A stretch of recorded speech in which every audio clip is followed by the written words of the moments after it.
ल बोला। नमस्ते, मेरो नाम रमेश।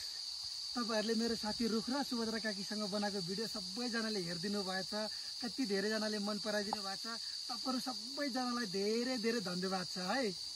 आज म कति धेरै खुसी छु। के भन्ने, मलाई त भन्न पनि अप्ठ्यारो लागिरहेको छ। आज त म खुसीले गर्दा भात त खान सक्दिनँ होला।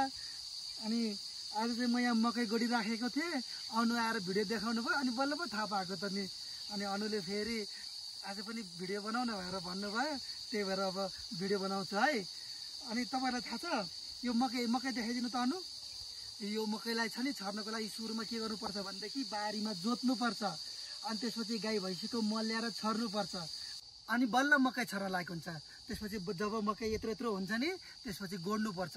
फेरि एकचोटि गोडेर पुग्दैन, दोहोऱ्याएरै गोड्नुपर्छ। यसलाई त कति स्याहार्नुपर्छ, अलि ठुलो हुन्छ। त्यसपछि अलिकति मकैमा जब घोगा लाग्छ नि, बाँदरको डर छ भनेको हाम्रो गाउँमा। दिउँसो बाँदर झपाउनुपर्छ, झटाएर हान्नुपर्छ, रुँगेर बस्नुपर्छ बाँदर आउँछ के भनेर। कति गाह्रो हुन्छ। अलि ठुलो पानी पर्यो भने पनि मकैलाई असर गर्छ, पानी नै परेन भने पनि मकैलाई असर गर्छ। तपाईहरुलाई थाहा छ, अन्नबालीलाई त हामीले आफ्नै छोराछोरीलाई स्याहारेर हुर्का जसरी हुर्काउनुपर्छ। कम त गाह्रो छ, अनि बल्ल तपाईहरुले खान पाउनुहुन्छ। तपाईहरुलाई त लाग्दो सहरमा छु म, पैसा तिरेपछि अन्न आफै आउँछ, खान पाइन्छ भनेर। होइन नि, किसानहरूले धेरै मेहनत गरेका हुन्छन् र तपाईहरुले खान पाउनुहुन्छ। त्यही भएर अन्नलाई खेर फाल्ने काम नगर्नु है। अन्नले श्राप छ, पाप लाग्छ मान्छेहरूलाई। हिजो भर्खर अनुले भन्नुभएको हो कि होइन, कति देशमा त मान्छेहरू खान नपाएर भोकै मर्छन् रे, माटो खान्छन् रे।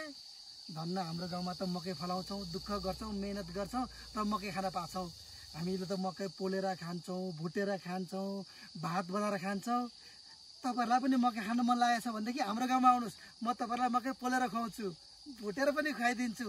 सबैजनालाई मेरो गाउँमा स्वागत छ। ल, रमेशको तर्फबाट मकै आउनुहोस् है।